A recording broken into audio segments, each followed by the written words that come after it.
지난주에 이어서 오늘 우리가 함께 읽은 본문의 말씀을 통해 함께 성장해야 합니다라는 주제로 말씀을 함께 나누기를 원합니다. 저와 여러분 우리 모두는 예수 그리스도의 몸된 교회의 성도로 부르심을 받았습니다. 그리고 그리스도 예수를 머리로 하여 한 몸을 이루는 한 교회 되었음을 우리는 너무나도 잘 압니다. 교회의 성장은 곧 교회의 성장이고 또 성도의 성장이 교회의 성장을 이룬다는 사실을 우리는 기억할 필요가 있습니다. 다시 말하면 지난 시간에 말씀드린 것처럼 개인의 믿음의 성장, 영적인 성숙이 없으면 우리 교회의 성장 또한 있을 수 없다는 것입니다. 또 다른 말로 하면 여러분의 신앙의 수준이 우리 교회의 신앙의 척도라 수준이라고 말할 수 있습니다. 다시 말하면 우리 각자가 하나님 앞에서 그리스도의 장성한 분량에 충만한 데까지 늘 자라갈 때에 우리 교회가 영적으로 성장하고 성숙할 수 있는 것입니다. 그래서 저와 여러분들은 어떻게 됩니까? 믿는 것과 아는 일에 하나가 되어 그리스도의 장성한 분량이 충만한 데까지 이르는 저와 여러분들이 되어야 합니다. 다시 말하면 우리의 믿음이 날마다 그리스도 예수를 닮아 자라가고 성장해 가야 한다는 것입니다. 뿐만 아니라 우리는 각 개인이 그렇게 자라갈 뿐만 아니라 함께 영적으로 성장하고 성숙하기를 위해서 서로 협력하고 도와주는 자가 되어야 합니다. 그래서 나만 자라고 나만 성장하는 것이 아니라 함께 성장할 수 있도록 함께 성숙해져 갈 수 있도록 서로 돕는 자의 역할을 감당해야 한다라는 것입니다. 그럴 때 우리가 함께 성장해 나갈 수 있고 또 그것을 통해 우리 교회가 영적으로 성장하며 성숙해져 갈 수 있게 되는 것입니다. 오늘 계속해서 본문의 말씀을 우리가 살펴보므로 성장해야 하는 교회, 공동체에 대해서 사도 바울은 무엇을 우리에게 가르쳐주고 있는지를 함께 살펴보기를 원합니다. 먼저 우리가 생각할 것은 무엇이 우리의 신앙을 성장하게 하는가 하는 것입니다. 그리스도의 장성한 분량에 충만한 데까지 자라가야 하는데 그렇다면 우리가 어떻게 해야 그리스도의 장성한 분량이 충만한 데까지 자라갈 수 있을까? 사도 바울은 14절 말씀에서 우리는 그리스도의 장성한 분량이 충만한 데까지 이르러야 한다. 그를 위해서 믿는 것과 아는 것에 하나가 되어야 한다 라는 말씀을 했어요. 그리고 이어서 15절에서 우리가 어떻게 해야 그리스도의 장성한 분량이 충만한 데까지 이를 수 있는지를 말씀해 주고 있습니다. 15절 말씀을 같이 한번 읽어보도록 하겠습니다. 시작. 오직 사랑 안에서 참된 것을 하여 범사에 그에게까지 자랄지니 그는 머리니 곧 그리스도라. 제가 다시 한번 읽습니다. 오직 사랑 안에서 참된 것을 하여 범사에 그에게까지 자랄지라. 그는 머리니 곧 그리스도라. 그리스도의 장성한 분량에 충만한 데까지 자라라. 또는 머리이신 그리스도에게까지 범사에 자라야 한다라고 말씀하고 있습니다.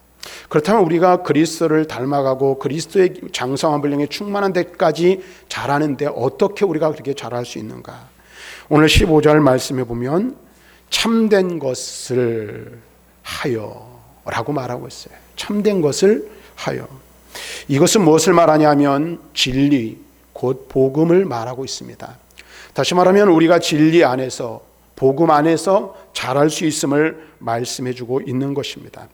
우리가 예수님의 장성한 분량에 충만한 데까지 이르기를 바란다면 어떻게 해야 한다는 것입니까? 이 말은 진리, 곧 복음 안에서 자라야 한다는데 이 말은 이런 겁니다. 우리의 생각, 우리의 언어, 우리의 행실의 모든 기준을 진리인 복음에 두어야 한다라는 것입니다. 다시 말하면 우리가 살아가는 삶의 방식을 어디에 맞춰야 한다는 거예요? 진리인 복음 안에 맞춰야 함을 말씀해 주고 있는 것입니다. 이것은 다시 말하면 곧 가치관의 대변화와 변혁을 의미하는 것이라 말할 수 있습니다. 다시 말하면 그리스도 예수 안에서 우리가 자라가기를 원한다면 우리의 생각하는 것, 말하는 것, 행동하는 것, 또 우리가 삶에 어디에 가치를 두냐에 따라 우리의 가치관이 달라지는데 우리의 가치관을 어디에 두어야 할지를 우리들에게 가르쳐주고 있습니다. 그렇습니다.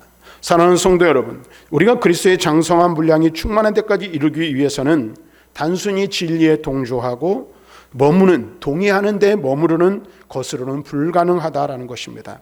이 말은 다시 말하면 어떻게 해야 됩니까? 우리의 전 사고체계, 다시 말하면 한마디로 이야기하면 우리의 가치관, 우리의 세계관이 변해야 한다라는 것입니다. 우리가 세상을 바라보고 평가하는 이 모든 것들이 변할 때에 오늘 예수 그리스도의 진리로 바뀔 때에 우리가 그리스도 안에서 성장하며 성숙할 수 있다라는 것입니다. 사랑하는 성도 여러분, 한번 여러분 자신을 한번 돌이켜 보시기를 바랍니다. 적어도 우리가 몇십 년 예수를 믿었습니다. 그런데 우리의 삶 속에서 과연 우리는 그리스도의 형상을 나타내고 있습니까? 그리스도의 온전하신 모습이 우리의 삶을 통하여 드러나고 있는지를 한번 살펴볼 필요가 있다는 것이죠.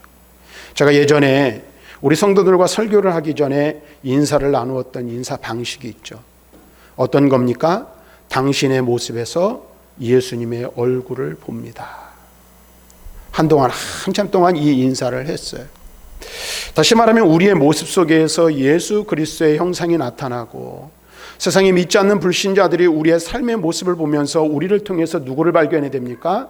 하나님을 발견하고 예수님의 사랑을 발견할 수 있어야 하는 거예요. 그래서 우리가 우리 안에 그리스도께서 내주에 계시고 성령께서 내주에 계시고 우리가 성령에 붙잡힌 바 되고 성령에 사로잡힌 바 되면 우리는 어떻게 해요? 온전한 그리스도의 사람이 되어서 우리의 삶의 모습, 말하는 것과 행동하는 것이나 이 모든 것들을 통해서 그리스도의 아름다운 형상이 드러나게 되어 있는 거예요. 이것이 바로 성숙한 그리스도인의 모습이죠. 자, 그런데 여러분 보세요. 오늘 우리의 삶 속에서 과연 그리스도의 형상이 나타나고 있는지, 그리스도의 모습이 드러나고 있는지를 살펴보아야 할 필요가 있다는 것입니다. 10년, 20년, 30년, 40년 혹은 50년을 넘게 예수를 믿었지만 그럼에도 불구하고 내 모습 속에서 예수를 믿는 사람인지조차 드러나지 않는 이유가 있다면 과연 그 이유는 무엇인지 우리는 심각하게 고민해 볼 필요가 있다는 것입니다. 왜 그럴까요? 오늘 사도 바울은 우리에게 말하는 거예요. 내가 예수를 믿는다고 말하면서도 생각과 가치관이 예수의 진리, 복음의 진리로 바뀌지 않았기 때문임을 말씀하고 있는 것입니다. 우리의 믿음이 성장하지 않는다는 것은 무엇 때문입니까? 우리의 생각과 우리의 가치관이 그리스도의 복음의 진리로 바뀌어야 하는데 그렇지 못하기 때문이라 말하고 있는 것입니다. 사랑하는 성도 여러분, 우리는 때에 따라 자기 편한 대로 삶의 많은 부분들을 취사선택하기도 합니다. 그래서 사실 그렇죠. 성경을 좀 읽고 기도 생활을 하고 경건의 생활이 좀 잘 되는 것 같으면 또 은혜 받은 것 같으면 어떻습니까? 가치관이 바뀐 것처럼 그래서 말하는 것, 행동하는 것이 조금 바뀌다가도 인생의 결정적인 위기의 순간이 다가오면 그 생각을 자기의 것 혹은 세상의 것으로 버리기 십상인 이들이 바로 저와 여러분들인 것 같습니다. 그래서 야고보는 이와 같은 우리의 인생을 뭐라고 말합니까? 바람에 밀려 요동하는 바다 물결과 같다라고 말합니다. 야고보서 1장 6절 말씀을 한번 같이 읽어보겠습니다. 시작. 오직 믿음으로 구하고 조금도 의심하지 말라. 의심하는 자는 바람에 밀려 요동하는 바다 물결 같으니. 자, 여기서 뭐라고 말해요? 믿음으로 구하고 조금도 의심하지 말라. 의심하는 자, 다시 말하면 믿음으로 행하지 않는 자, 믿음으로 구하지 않는 자는 바람에 밀려 요동하는 바다 물결과 같다라고 말하고 있어요. 믿음으로 살아야 할 우리가 믿음으로 살지 못하면 세상 풍파, 세상의 바람에 밀려 요동할 수밖에 없는 것입니다. 그러니 오늘 우리가 그리스도를 중심으로 하고 그리스도의 복음의 진리를 붙들고 살아야 할 우리가 그리스도의 복음의 진리를 붙들지 못하고 세상 풍조에 밀려 휩쓸릴 때 과연 그 사람의 얼굴에서 그리스도의 형상, 예수님의 성품이 드러날 수 있는가? 그럴 수 없다라는 것입니다. 그러므로 우리는 진리 안에서 참된 것을 행하는 자가 되어야 합니다. 복음의 진리 안에서 우리의 생각과 우리의 말과 우리의 행동, 우리의 인생의 전 가치관을 복음의 진리로 온전히 바꾸는 대변혁의 역사가 일어나야 한다라는 것입니다. 그럴 때 우리의 믿음이 성장할 뿐 아니라 성숙할 수 있고 더 나아가서 우리의 삶의 모습, 우리의 얼굴에서 그리스도의 아름다운 형상이 드러날 수 있게 되는 것입니다. 자, 그렇다면 또 하나 우리의 믿음을, 우리의 영혼을 성숙하고 성장시키는 것이 무엇일까요? 사도 바울은 오늘 말씀에서 더 중요한 것 한 가지를 언급하고 있습니다. 그것이 무엇이냐면 오직 사랑 안에서. 오직 사랑 안에서 참된 것을 하여라고 말하고 있습니다.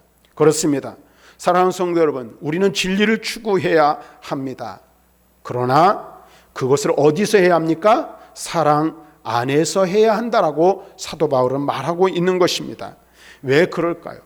여러분, 우리가 아무리 가치관을 바꾸고 생각을 바꿔 복음 진리의 관점, 우리 예수님의 관점에서 바른 것을 추구한다 한들 우리 가운데 자신의 힘으로 그것을 완벽하게 추구하고 이룰 수 있는 사람은 단 한 사람도 없기 때문입니다. 미안하지만 저와 여러분들은 어떻습니까? 수시로 넘어지고 수시로 자빠지고 수시로 주저앉고 때때로 우리는 너무나도 많이 실망하고 실패하는 것이 바로 우리들이기 때문에 그렇습니다. 첫째는 그래서 성령께서 우리를 도와주시지 않으면, 성령의 능력과 힘이 아니면 우리는 그리스도의 진리인 복음의 말씀대로 살 수가 없는 거예요. 우리가 복음으로 구원받았지만 그 복음으로 복음 안에서 우리의 가치관을 온전히 변화시켜 살아갈 수 있는 방법은 우리 안에 내주에 계신 성령께서 우리를 붙들어 주시고 인도해 주실 때만 가능한 것입니다. 뿐만 아닙니다. 또 필요한 것이 무엇입니까? 오늘 우리가 신앙생활하는 데 있어서 가장 중요하게 필요한 것은 바로 사랑의 마음이라는 것입니다. 사랑의 관점으로 사람을 보고 자신을 바라보아야 한다라는 것입니다. 우리가 함께 성장하기 위해서 필요한 가장 중요한 것은 서로 사랑이라 말할 수 있을 것입니다.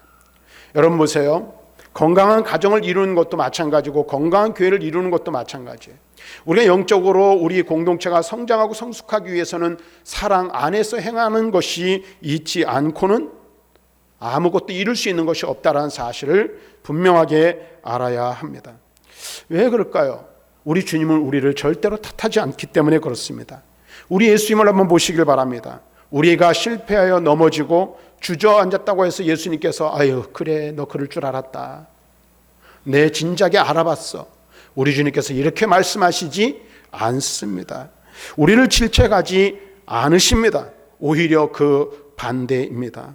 우리가 실패할 때에도, 우리가 넘어질 때에도, 우리가 좌절하고 낙심할 때에도 우리 주님께서는 우리에게 다가와 우리의 손을 붙잡아 주시고 우리를 안아주시며 위로하고 격려해 주시는 분이 우리 예수님이신 줄로 믿습니다. 그래서 그 예수님이 우리에게 용기와 새 힘을 주시는 거예요. 우리는 그래서 예수님의 사랑을 힘입어 넘어졌지만 다시 일어서고, 실패했지만 또다시 도전하고, 쓰러졌지만 다시 일어서서 표대신 예수 그리스도를 향해 나아갈 수 있게 되는 줄로 믿습니다. 우리를 용서하시고 위로하시는 주님의 사랑이 우리에게 있기 때문에 그렇습니다. 그래서 7번 넘어졌을지라도 다시 일어나는 용기가 어디에 있습니까? 나 자신에게 있는 것이 아니라 나를 사랑하시는 주님이 나와 함께 하시고 그분이 내 손을 붙드시고 내 심령을 붙드시기 때문에 그분의 위로하시는 그 은혜, 그 사랑 때문에 우리는 다시 일어설 수 있고 다시 신앙의 길을 걸어갈 수 있는 것입니다. 그래서 우리는 서로 사랑해야 돼요. 주님이 나를 사랑하신 것 같이 나도 나 자신뿐만 아니라 내 형제와 자매, 함께 성도된 성도들을 사랑해야 한다라는 것입니다. 그런데 우리는 어떻습니까? 대다수의 성도들이 진리를 따르는 법은 좀 아는 것 같아요. 그렇죠? 우리 나름대로 규율을 세우고 규칙을 세웁니다. 그런데 무엇이 모자랄까요? 이 사랑의 관점을 가지는 것을 종종 잊어버리는 것이 어쩌면 우리의 문제인 것 같습니다. 그래서 결국 스스로 기독교를 은혜의 종교가 아닌 도덕적인 종교로 만들어버릴 때가 있어요. 그래서 교회는 누가 오는 것입니까? 누가 오는 곳이에요? 잘 모르시겠어요? 교회는 어떤 사람이 오는데요? 완벽한 의인이 오는 곳이 아닙니다. 그런데 우리는 어떻게 해요? 의인이라는 스스로 우리의 기준을 가지고 의인이라는 잣대로 성도들을 재단하려고 그래요. 그러다 보니까 어떻게 해요? 시험에 들기도 하고 다툼과 문제가 생기는 거예요.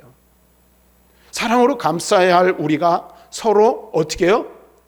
도덕적인 기준을 가지고 세상의 기준을 가지고 오늘 평가하고 정죄하고 비난하는 그런 우리들의 모습들이 있다라는 거예요.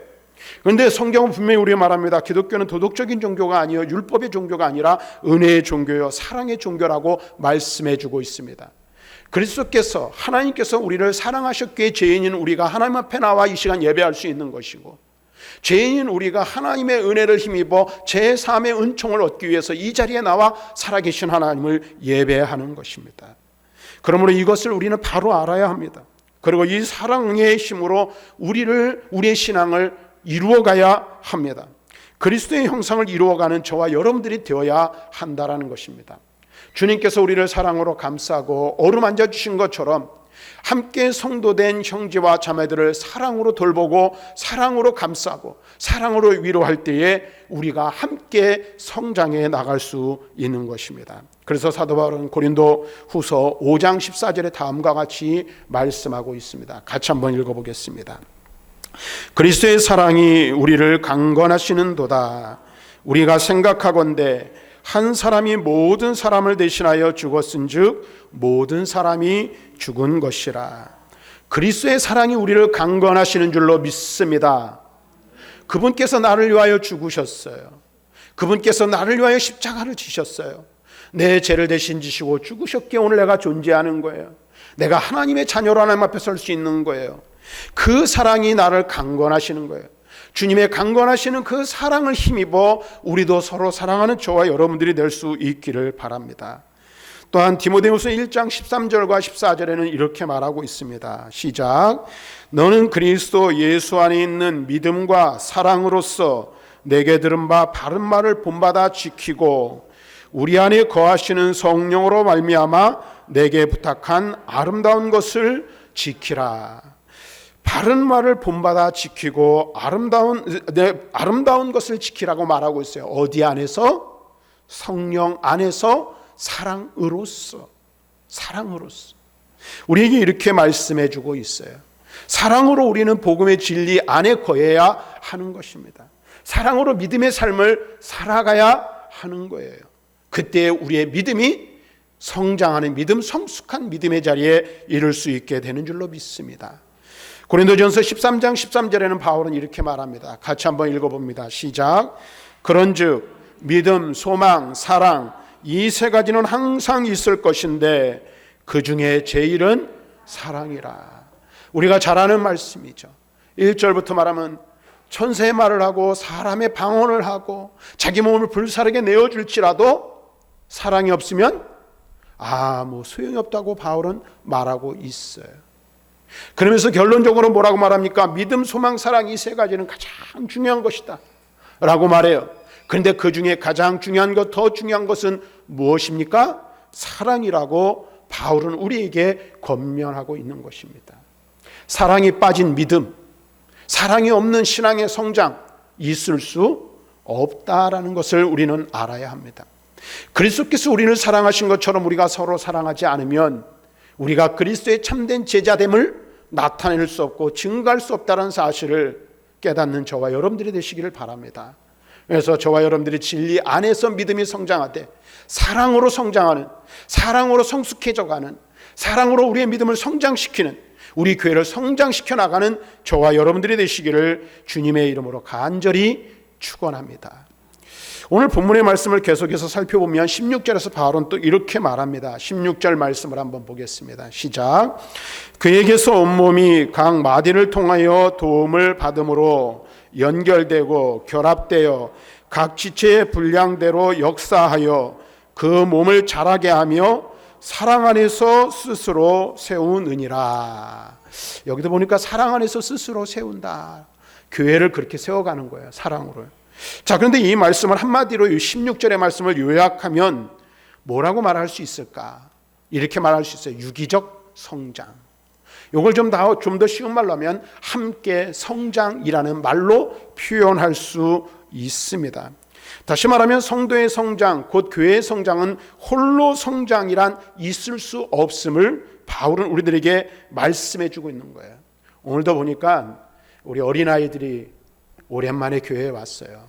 우리 김만기 장로님 가정의 자녀들, 또 저 위에 보니까 우리 이필 장로님, 우리 이호영 성도님이죠. 우리 지온이가 오늘 이렇게 추석을 맞이해서 왔어요. 우리 새 쌍둥이에다가 보니까 어린아이들이 있으니까 너무 좋습니다. 그런데 여러분 보세요. 어린아이가 자랄 때 그때를 한번 생각해 보시기를 바랍니다. 어떻게 자라죠? 하체가 자란 다음에 상체가 자라고, 다리가 자란 다음에 그 다음에야 팔이 자라고, 이럴까요? 어떻게 자라요? 우리 사지 육체가 있잖아요. 각각 하나씩 이쪽 자란 다음에 그 다음에 이쪽 자라고, 이쪽 자란 다음에 이쪽 자라고, 그런 사람이 있습니까? 없습니까? 없어요. 어떻게 자라죠? 함께 자라가는 거예요. 온 몸이 함께 성장하는 것입니다. 신체의 어느 부위 중 어떤 부위는 잘 자라는데 어떤 부위는 덜 자라는 것이 있을 수 없습니다. 아니, 그래서도 안 되죠. 모든 신체는 어떻게 해야 돼요? 골고루 함께 성장해 나가야 하는 것입니다. 신체의 각 부위는 두뇌에서 오는 신경과 폐에서 오는 신선한 산소, 심장으로부터는 신선한 혈액, 대장으로부터 흡수된 영양분이 온 육체에 공급되어지므로 그 모든 몸이 연결되어져 있어 각각 다른 부분들로 영양분을 공급하는 거예요. 그래서 그 과정 속에서 어느 한 부분이라도 단절이 오면 어떻게 될까요? 신체의 올바른 성장은 있을 수 없게 되는 것입니다. 저희도 이제 벌써 아이들이 자라서 이제 중학생, 고등학생이 되었는데요. 이 부모가 아이를 낳을 때 가장 걱정하는 것이 무엇인지 여러분 아시고 계신가요? 혹시 태중의 아이가 있을 때는 우리 아이가 이 산전 검사를 기형아 검사를 하죠. 몸이 골고루 엄마 뱃속에서 잘 자라고 있는지를 봅니다. 또 그 아이가 출산하여 태어나면 어떻게 됩니까? 의사가 온몸을 꼼꼼히 다 살펴봐요.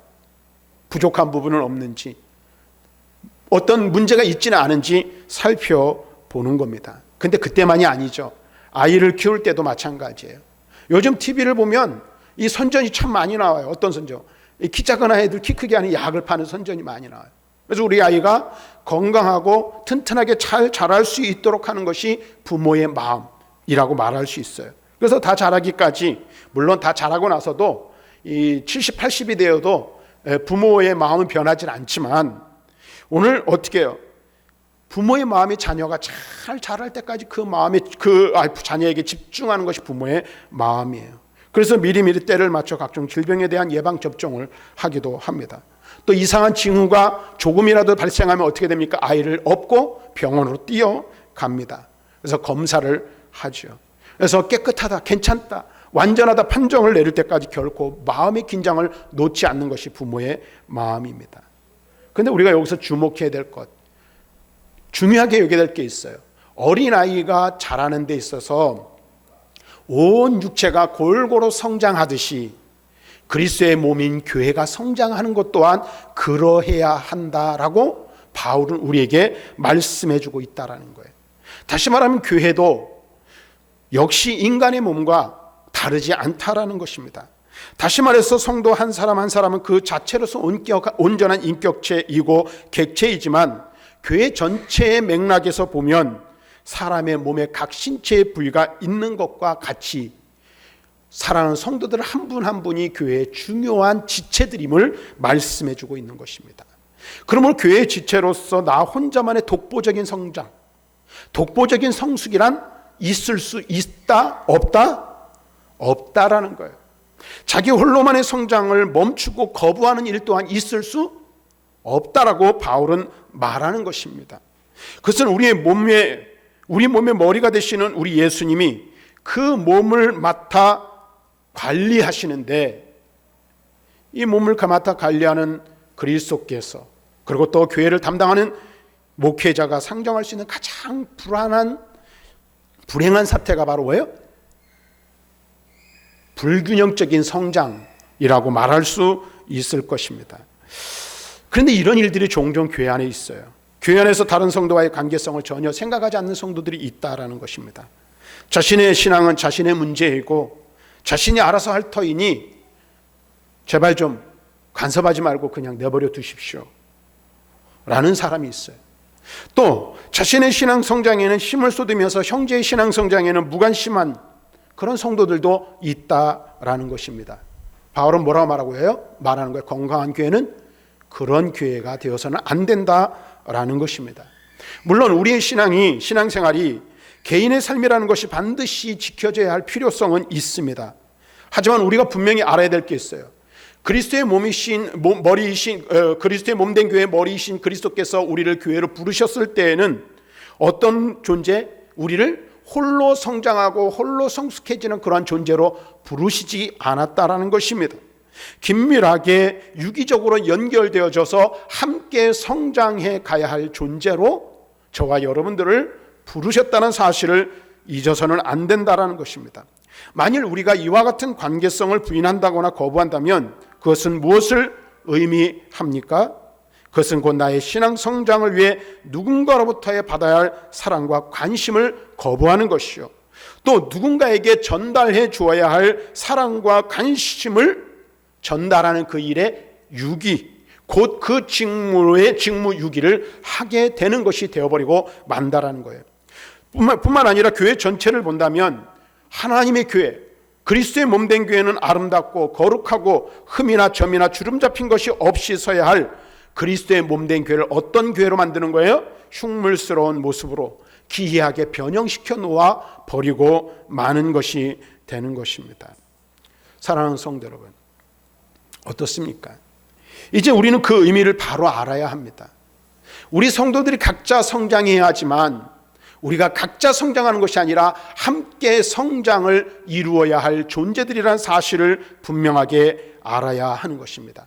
우리 개인이 하나님과의 1대1과의 관계 속에서 바른 관계를 유지하는 것 중요해요. 그러나 또한 그만큼 중요한 것이 있어요. 그것이 무엇입니까? 성도와 성도의 유기적인 관계를 중요하게 여겨야 한다라는 것입니다. 홀로의 성장만을 고집하고 거기에 주력했던 성도들은 관계의 중심으로 돌아서야 합니다. 오늘 내가 있기까지 얼마나 많은 사람들의 헌신과 수고가 있었는지를 우리는 기억해야 할 필요가 있다는 것이죠. 저도 마찬가지예요. 제가 목사가 되고 지금 목회를 하고 있지만 오늘이 제가 있기까지 저 혼자 성장하지는 않았다는 사실을 알아야 돼요. 가만히 저를 돌이켜보면 저의 어머니가 저를 위해 끊임없이 살아계시는 동안 기도하셨고, 또 제가 주일학교와 중고등부와 청년부를 지내면서 저를 가르쳤던 교회학교 교사들의 헌신과 눈물의 수고가 없었다면 제가 존재할 수 없었다는 것이죠. 뿐만 아니라 지금도 저를 위해서 기도하는 수많은 성도들과 선한 동역자들이 있지 않다면 제가 온전한 목회를 할 수 있을까요? 그럴 수 없다라는 거예요. 저만이 아닙니다. 여러분들도 마찬가지입니다. 우리가 우리의 믿음이 성장하기 위해서는 나 홀로 성장하는 독불장군이 아니라 함께 서로에게 선한 영향력을 미치고 선한 신앙의 동기를 부여하며 그리스도의 사랑으로 함께 사랑하는 이 관계를 유지할 때에 우리의 믿음이 함께 성장해 갈 수 있게 되는 것입니다. 오늘 우리는 이 사실을 분명히 알아야 합니다. 그래서 함께 성장하는 교회, 함께 성장하는 성도가 되어야 하는 것입니다. 그래서 그동안 받지 못했던 사랑과 관심, 신령한 돌봄을 오늘 우리가 사모해야 하고, 또 내가 그리스도께로부터 받았던 그 사랑을 어떻게 해요?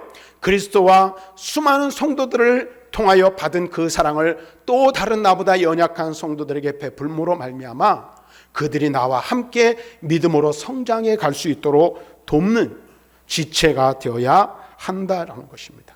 우리 모두는 그리스도 예수의 몸된 교회의 한 지체된 성도임을 잊지 말아야 한다라는 것입니다. 바울은 이렇게 말합니다. 고린도전서 12장 26절의 말씀을 함께 읽어보도록 하겠습니다. 고린도전서 12장 26절 시작. 만일 한 지체가 고통을 받으면 모든 지체가 함께 고통을 받고, 한 지체가 영광을 얻으면 모든 지체가 함께 즐거워하느니라. 한 지체가 고통을 받으면 모든 지체가 함께 고통을 받고, 한 지체가 영광을 받으면 모든 지체가 함께 즐거워한다. 우리 한 사람이 당하는 고통이 한 사람의 고통으로 끝나는 것이 아니라고 바울은 말하고 있는 거예요. 몸된 교회의 한 성도의 고통은 다시 말하면 교회의 고통이 되는 거예요. 또한 한 성도의 영광이 개인의 영광으로 끝나는 것이 아니라 그 사람의 영광이 곧 교회의 영광이 될 것이라고, 그래서 함께 즐거워할 것이라고 바울은 말씀해 주고 있습니다. 골로새서 2장 19절 말씀에 바울은 또 이런 말씀을 하고 있습니다. 같이 읽어봅니다. 시작. 머리를 붙들지 아니하는지라 온몸이 머리를 말미암아 마디와 힘줄로 공급함을 받고 연합하여 하나님이 자라게 하심으로 자라느니라. 여기 뭐라고 말하고 있어요? 온몸이 머리로 말미암아 마디와 힘줄로 공급함을 받고 연합하여 하나님이 자라게 하심으로 자란다라고 말하고 있어요. 온몸이 함께 자라는 거예요. 함께 성장하는 것입니다. 우리의 신앙은 개인의 물론 하나님과의 관계도 있지만 함께 성장해야 하고 함께 성장해 나가는 신앙 공동체라는 사실을 바울은 우리들에게 가르쳐주고 있는 것입니다. 다시 말하면 그리스도 예수의 몸된 교회로 부르심을 받은 저와 여러분들이 교회의 각 지체라는 사실, 하나된 공동체라는 사실, 유기적으로 우리는 서로 연결되어져 있다는 사실, 이 사실을 잊지 말아야 함을 말씀해주고 있는 것입니다. 사랑하는 성도 여러분, 우리는 모두 머리 대신 그리스도의 몸인 교회로 부르심을 받아 교회의 각 지체가 되었습니다. 교회의 지체된 우리는 믿음으로 건강하게 성장해야 합니다. 그러나 이것은 단독적으로 되는 것이 아니라 함께 이루어 가야 할 것들입니다. 저와 여러분은 유기적으로 연결된 한 몸인 교회임을 잊지 말아야 합니다. 그러므로 나 자신만의 성장이 아니라 나 자신만의 성숙을 힘쓰는 것만이 아니라 한 몸 된 교회의 성도들이 함께 성장하고 그로 말미암아 하나 된 교회가 성장하고 성숙해질 수 있도록 함께 힘써야 합니다. 그리스도 예수 안에서 함께 성장해 나가는 성숙한 믿음의 사람으로 하나님 앞에 세워지는 저와 여러분들이 되시기를 주님의 이름으로 간절히 축원합니다.